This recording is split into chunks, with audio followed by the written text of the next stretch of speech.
Blood pressure क्या है और कैसे क्रिएट होता है, यानी कि रक्तचाप, ब्लड प्रेशर, ये हमें समझना है ये कैसे क्रिएट होता है। हमने सुना होगा बीपी दो होते हैं ना, एक ऊपर का बीपी, एक नीचे का बीपी, नीचे का बीपी और ऊपर का बीपी। ऊपर के बीपी को हम क्या बोलते हैं, सिस्टोलिक बीपी बोलते हैं, है ना, और नीचे के बीपी को डायस्टोलिक बीपी कहते हैं। अब ये दो बीपी जो है ये क्या है, देखिए हमारे पूरे शरीर को, सिर से बालों से लेकर पैर के नाखून तक सबको ब्लड की सप्लाई चाहिए, यानी कि ब्लड तो चाहिए ही चाहिए। अब इस ब्लड को अगर मैं यहाँ से ब्लड को छोड़ दूं, ये एक कोई पंप, ये हार्ट हमारा है, हार्ट ब्लड को अपने अंदर से बाहर निकाले, हार्ट अपने अंदर से ब्लड को बाहर निकाले, तो चलो एक चीज तो समझ आती है कि कोई भी चीज अगर मैं इस कप में से, ये कप है, ये हार्ट है, अगर मैं ऐसे उल्टा करके इसे टेढ़ा करूं तो पानी नीचे ही गिरेगा। क्यों गिरेगा नीचे? क्योंकि न्यूटन साहब ने हमें बताया था कि कोई भी चीज ऊपर से नीचे अगर छोड़ी जाए तो नीचे ही गिरेगी, क्योंकि गुरुत्वाकर्षण की वजह से, यानी कि ग्रेविटेशनल फोर्स की वजह से। ग्रेविटेशनल फोर्स हर चीज को नीचे ही खींचेगा अगर उसे छोड़ा जाए, यानी कि मैं इसे अगर छोड़ दूं तो ये नीचे ही गिरेगा। एक चीज तो ये समझ आई, लेकिन यहीं पर हमारे सिर को ब्लड की सप्लाई चाहिए, यानी कि बालों को भी ब्लड की सप्लाई चाहिए, हमारे फेस को भी चाहिए। तो यहां से ऊपर जाने के लिए इसे अपोजिट ग्रेविटी के फोर्स लगाना पड़ेगा, अपोजिट लगाना पड़ेगा, यानी कि हार्ट को श्रिंक करने के बाद अपोजिट डायरेक्शन में, ग्रेविटी के अपोजिट डायरेक्शन में ब्लड को सर्कुलेट करना है। तो इतना फोर्स तो कम से कम होना ही चाहिए कि एक तो वो उससे ग्रेविटी के अपोजिट में हो, उसके बराबर हो और उससे ज्यादा हो, यानी कि ऊपर भी ब्लड प्रेशर हो, यानी कि यहां तक ब्लड पहुंच सके। तो जो प्रेशर क्रिएट हुआ, अब प्रेशर तो चाहिए ही ना इस हार्ट को, तो कितना प्रेशर चाहिए कि इस प्रेशर को हम बोलते हैं, कितना प्रेशर, सिस्टोलिक बीपी, यानी कि इतना प्रेशर क्रिएट हो कि हमारा यहां तक ब्लड पहुंच जाए। उसके लिए नॉर्मल ब्लड प्रेशर जो होगा सिस्टोलिक, वो 100 से लेकर 140 mmHg होगा। ये mm क्या है, मिलीमीटर है ना, मिलीमीटर है। Hg क्या है, ये पारा है, पारा को हम Hg एक केमिकल केमिस्ट्री के हिसाब से समझते हैं। ये क्या है, पारा, पारा क्या है, और ये क्या है। जब हम ब्लड प्रेशर को चेक करते हैं तो पारा मशीन के अंदर होता है ना, और हम एक प्रेशर क्रिएट करते हैं पंप। जब हम बीपी चेक करते हैं तो ब्लैडर को यहाँ बांधते हैं, ब्लैडर को बांधने के बाद उसमें एक प्रेशर क्रिएट करते हैं। जो वो प्रेशर क्रिएट हो रहा है, उस प्रेशर के क्रिएट होने से पारा ऊपर की तरफ चढ़ता है ना, और हम चेक करते हैं कि आवाज आपके कान में आती नहीं आती है। तो जब पारा नीचे की तरफ आता है तो एक लब ढप की आवाज स्टेथोस्कोप के द्वारा हमारे कानों में आती है, जैसा कि मैंने बीपी चेक करते समय आपको सिखाया था। तो जब आपके कानों में आवाज आनी शुरू हो जाती है स्टेथोस्कोप के द्वारा, उस समय पर पारा आपका कितने लेवल पर होगा, 100 या 140 के बीच में होगा। 100 140, जो हमारी नॉर्मल रेंज 120 इसी के बीच में है, 100 140 के बीच में हमारी 120 की रेंज है, यानी कि ब्लड प्रेशर हमारा 100 और अधिकतम 120 तक ही होना चाहिए। न्यूनतम 100 हो सकता है ऊपर का, है ना, यानी कि अगर किसी का नॉर्मल भी कहते हैं कि किसी का लो बीपी भी रहता है तो 100 तक ही ऊपर का होना चाहिए। अगर सामान्य हम देखा जाए तो 120 माना जाता है, तो जो कि 100 140 के बीच में ही है ना। तो जब हम बीपी पारा को नीचे की तरफ लेकर आ रहे हैं और कान में स्टेथोस्कोप हमने लगा रखा है, तो जैसे ही लब ढप की आवाज शुरू होती है तो उस व्यक्ति का नॉर्मल ब्लड प्रेशर ऊपर वाला माना जाता है। यानी कि जब हार्ट को कितनी ताकत चाहिए, हार्ट कितनी पंपिंग कर रहा होगा सुकड़ने के लिए कि उस सिर के बालों तक भी ब्लड सर्कुलेशन पहुंच जाए, यानी कि हमारी सिर की लेयर तक भी हमारा ब्लड सर्कुलेशन पहुंच जाए, उस बीपी को हम कहते हैं हमारा ऊपर का बीपी। और ये ऊपर का बीपी हमारा कितना होता है, 120, और मिनिमम से मिनिमम 100 तो होना ही चाहिए, मैक्सिमम 140 जाना चाहिए जी।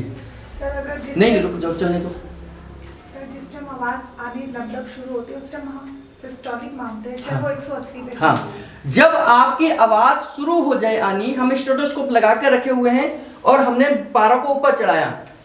अगर कोई नॉर्मल व्यक्ति, हम में से किसी का बीपी चेक कर रहे हैं, हम बीपी की मेडिसिन तो खाते नहीं, यानी कि नॉर्मल होगा हमारा बीपी, तो और नॉर्मल कितना होना चाहिए, 140 होना चाहिए। तो अगर हम उस पारे को 160 पे ले जाकर सुने तो उसमें अब कोई भी आवाज नहीं आएगी। तो जैसे ही हम उस वाल्व को लूज करेंगे और धीरे धीरे पारा नीचे आएगा तो 140 से लेकर 100 के बीच में आवाज आनी शुरू हो जाएगी। तो जिस भी रेंज में आवाज आनी शुरू होती है आपके कान के अंदर, कैसे होगी? 140 160 पर तो कुछ भी आवाज नहीं है, जैसे धीरे धीरे नीचे आ रहा है, लपडप लपडप लपडप लपडप लपडप लपडप लपडप लपडप गायब। यानी कि जहां आवाज आनी शुरू हुई ये हमारा ऊपर का बीपी हो गया, और जो आवाज आनी बंद हो गई वो हमारा नीचे का बीपी। नीचे का बीपी कैसा होना चाहिए? मिनिमम 70 तो होना ही चाहिए और मैक्सिमम 90 होना चाहिए। यानी कि इसके बीच में आवाज आएगी आपको, ऊपर आपको आवाज यहां आएगी और नीचे आपको आवाज यहां आएगी। अगर आपको बीपी की समस्या नहीं है, अगर आप ब्लड प्रेशर की मेडिसिन नहीं ले रहे, क्योंकि चूंकि ब्लड प्रेशर की मेडिसिन ले रहे हैं तो हो सकता है इससे पहले भी ऊपर आ जाए, 150 पर भी आ जाए, हो सकता है 100 पर भी आपको ये आपकी 70 तक आवाज आ जाए, है ना। तो आवाज का ऊपर का आना ऊपर का बीपी, आवाज का नीचे का जाना नीचे का बीपी। अब ये कैसे पता चलता है कि आवाज ऊपर की कौन सी है, कब, मतलब हार्ट के फंक्शनिंग के हिसाब से कैसे पता चलेगा? तो हार्ट की फंक्शनिंग में हमारी हार्ट की टोटल साइकिल, यानी कि हार्ट के सिकुड़ने और फैलने, हार्ट जब सिकुड़ेगा तो वो ऊपर का प्रेशर क्रिएट करेगा, जब आप हार्ट फैलेगा तो नीचे का ब्लड प्रेशर क्रिएट करेगा।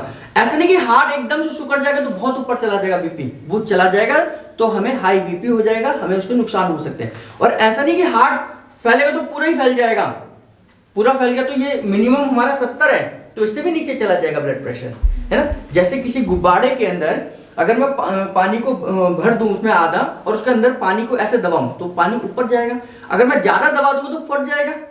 ऐसे ही मैं अगर उसे रिलैक्स करूं तो वो रिलैक्स होने के बाद भी तो पानी कहीं अटकेगा, ऐसा थोड़ी कि पानी बिल्कुल ही बाहर निकल जाएगा, पानी कहीं अटकेगा। तो नीचे का बीपी यानी कि जहां पानी नीचे तक आ रहा है, ऊपर का बीपी पानी जहां ऊपर तक जा रहा है। तो जब हार्ट हमारा सिकुड़ता है तो ऊपर का बीपी क्रिएट होता है, जब हमारा हार्ट रिलैक्स होता है तो नीचे का बीपी क्रिएट होता है। तो इसमें टोटल जो समय लगता है सिकुड़ने और फैलने में, यानी कि कॉन्स्ट्रिक्शन और रिलैक्सेशन में, वो 0.8 सेकंड का लगता है। यानी कि 1 सेकंड के कम हिस्से में भी हार्ट अपनी साइकिल को कंप्लीट कर लेता है। कितनी देर में?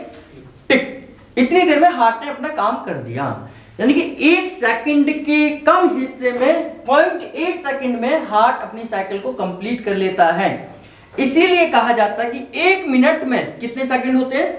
60 सेकंड। 1 मिनट में 60 सेकंड होते हैं, जबकि हार्ट 1 मिनट में 72 बार धड़क चुका होता है, यानी कि अपनी साइकिल रेट को कंप्लीट कर लेता है। कितनी बार? 72 बार। तो 60 सेकंड में 72 बार वो धड़क लिया, तो यानी कि 1 सेकंड के कम हिस्से में हार्ट रेट कंप्लीट हो जाती है। अब इसका अगर हम उसे क्लासिफाई करें, इस पॉइंट का हिसाब समझे तो आर्ट्रियम, ये ऊपर का हिस्सा, 2 चैम्बर है, आप लोगों को सबको पता है कि 1 चैम्बर, 2 चैम्बर, 3 चैम्बर, 4 चैम्बर, इस तरीके से इसके चैम्बर्स होते हैं। ऊपर के दोनों चैम्बर्स को हम क्या बोलते हैं? आर्ट्रियम बोलते हैं। नीचे के दोनों चैम्बर्स को हम क्या बोलते हैं? वेंट्रिकल बोलते हैं, है ना। ऊपर के दोनों चैम्बर्स को आर्ट्रियम बोलते हैं, नीचे के दोनों चैम्बर्स को हम वेंट्रिकल बोलते हैं। 4 चैम्बर्स होते हैं, right atrium, left atrium, right ventricle, left ventricle, इस तरीके से होते हैं। ऊपर के दोनों चैम्बर्स में ब्लड आता है हार्ट के पास, आपने पढ़ा ही है कि ऊपर के दोनों चैम्बर्स में ब्लड आता है। यहां पर इंफीरियर वेना कावा और सुपीरियर वेना कावा के थ्रू आता है, यहां पर आपके पल्मोनरी वेन के द्वारा आता है, यानी कि लंग्स इसमें भेजता है। इन नीचे के दोनों चैम्बर्स में ब्लड जाता है, यानी कि यहां से जाता है।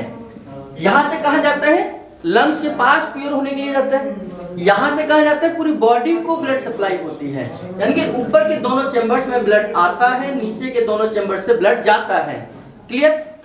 तो आर्ट्रियम, जब आर्ट्रियम 0.1 सेकंड यानी कि 0.1 सेकंड, 1 सेकंड के 100वें हिस्से में आपका ये एक चैम्बर सिकुड़ता है, यानी कि दोनों तरफ से पहले इधर ब्लड आएगा, यहां से प्योर होकर आएगा, यहां से इनप्योर आएगा, दोनों ही चैम्बर्स में ब्लड आ रहा है ना, दोनों ही चैम्बर्स में ब्लड आ रहा है। तो जैसे 0.1 सेकंड के लिए दोनों चैम्बर ऐसे सिकुड़ते हैं, दोनों एक साथ नहीं सिकुड़ते चारों, केवल ऊपर के चैम्बर्स, यानी कि नीचे के चैम्बर्स और ऊपर के चैम्बर्स ऐसे है ना, ये ऊपर के चैम्बर्स हो गए, ये नीचे के चैम्बर्स हो गए। तो ऊपर के चैम्बर्स ऐसे सिकुड़ते हैं कितने सेकंड में? 0.1 सेकंड में। 0.1 सेकंड में ऊपर के चैम्बर ऐसे सिकुड़ेंगे। तो जैसे इन दोनों में जो ब्लड होगा, इन दोनों में जो ब्लड होगा वो कहां आ जाएगा? नीचे आ जाएगा। क्योंकि मैंने हार्ट के सर्कुलेशन में बताया था कि अगर ये सिकुड़ेंगे तो इनका ब्लड एक ही डायरेक्शन में जा सकता है और कोई जगह नहीं है, क्योंकि यहां पर एक वाल्व है, यहां पर एक वाल्व है, उन्हीं वाल्व के थ्रू हार्ट से तो ऊपर चैम्बर से नीचे ब्लड आ जाता है। मेरी बात को समझना, ऊपर का चैम्बर दोनों सिकुड़े और ब्लड कहाँ आ गया, नीचे वाले चैम्बर्स में, ठीक है। अब जब नीचे वाला चैम्बर सिकुड़ेगा, जब नीचे वाला चैम्बर सिकुड़ता है उसका समय है, वेंट्रिकल के सिकुड़ने का समय है 0.3 सेकंड, यानी 0.3 सेकंड में नीचे वाला चैम्बर सिकुड़ता है, ठीक है। अब ये सिकुड़ेगा तो इससे ब्लड कहां जाएगा, पूरी बॉडी को जाएगा अरोटा के द्वारा। इससे ब्लड कहां जाएगा, लंग्स के पास जाएगा। तो दोनों ही चैम्बर एक साथ खाली होते हैं, ये लंग्स को भेजता है, ये बॉडी को भेजता है, और ये दोनों ही एक साथ सिकुड़ते हैं। इसका समय है 0.3 सेकंड, इसका समय है 0.1 सेकंड। टोटल सिकुड़ने के समय में कितना समय लग गया, 0.4 सेकंड का समय लग गया। अब ये दोनों ही एक साथ रिलैक्स होते हैं, ये दोनों ही, जब ये दोनों एक साथ जब सिकुड़े, खास तौर से नीचे वाला जब सिकुड़ता है इसी को हम सिस्टोलिक बीपी कहते हैं। जब ये नीचे वाला सिकुड़ता है इसको सिस्टोलिक बीपी कहते हैं, जहां हमारी धड़कन नजर आती है उसे ऊपर का बीपी कहते हैं। अब ये पूरा का पूरा हार्ट एक बार रिलैक्स होता है, और रिलैक्स होने के लिए इनका समय है 0.4 सेकंड, यानी कि दोनों आर्ट्रियम और वेंट्रिकल, अब ये चारों चैम्बर्स हो गए, चारों चैम्बर्स रिलैक्स होंगे काम करने के बाद, और इस समय को बोलते हैं 0.4 सेकंड, यानी कि हार्ट रिलैक्स हो रहा है। रिलैक्स मतलब पूरा ब्लड भेजकर अब अपने अंदर ला रहा है ब्लड को, है ना। काम करने का रिलैक्स हो जाता है आदमी, तो रिलैक्स होने के बाद उसके अंदर एनर्जी आती है। तो ऐसे ही हार्ट जब रिलैक्स होता है तो ऊपर के दोनों चैम्बर में फिर से ब्लड आ जाता है, यहाँ से आपके लंग्स के द्वारा आएगा, यहाँ से पूरी बॉडी से आएगा, ऊपर के चैम्बर्स में आ जाता है, फिर ये दूसरे क्रिया के लिए तैयार हो जाता है। तो हार्ट के रिलैक्स होने के समय को 0.4 सेकंड कहते हैं, जिसको हम डायस्टोलिक बीपी कहते हैं। ऐसा नहीं कि पूरा फैल जाएगा, ये इतना सा हार्ट है तो इतने एरिया में फैलेगा, ऐसा नहीं कि पूरे इधर फैल जाएगा। तो इसके रिलैक्स होने की स्थिति में भी ये अपने प्रेशर को क्रिएट करता है, इसे हम डायस्टोलिक बीपी कहते हैं। जो कि डायस्टोलिक बीपी हमारा कितना होना चाहिए, 70 से 90। यानी कि हम बीपी से ये अंदाजा लगाते हैं कि हमारी हार्ट की पंपिंग कैसी हो रही है।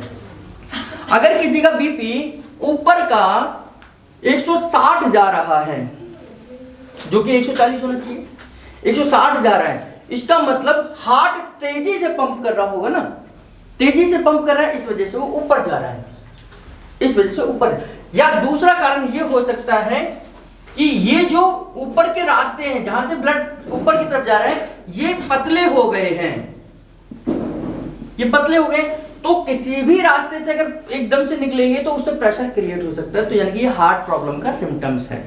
किसी का बीपी अगर 140 से ऊपर जा रहा है, यानी कि हार्ट प्रॉब्लम आ चुकी है, कहीं ब्लॉकेज हो चुका है, कहीं उसको दिक्कत आ रही है, या हार्ट इरिटेट हो रहा है ना।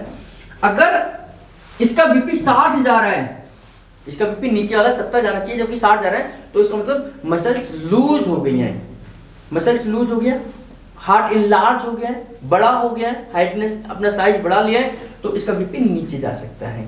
यानी कि हार्ट के मसल्स लूज होने पर बीपी नीचे जा सकता है, हार्ट के मसल सख्त होने पर, आपके मसल टाइट होने पर ऊपर का बीपी बढ़ सकता है। तो हार्ट की फंक्शनिंग को अगर हमें समझना है तो हम बीपी से एक अंदाजा लगा लेते हैं। तो बीपी पहले आएगा, हार्ट की समस्याएं फिर धीरे धीरे ज्यादा क्रिएट होने लग जाती हैं, है ना। तो इस प्रोसेस को पूरे को हम कार्डियक सर्कुलेशन, कार्डियक रेट कहते हैं। आपने देखा 0.1 सेकंड, 0.3 सेकंड, 0.4 सेकंड, टोटल मिलाकर 0.8 सेकंड।